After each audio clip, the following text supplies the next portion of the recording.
Good morning from Graham Family Farm. It's January 17th, 2025, and it's about 10:30. It sure is pretty out here.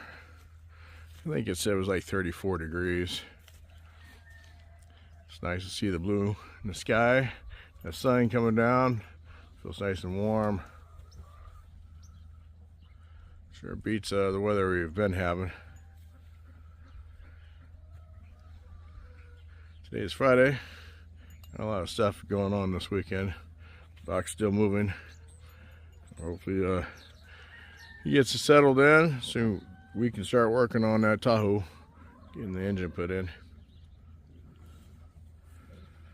Yeah.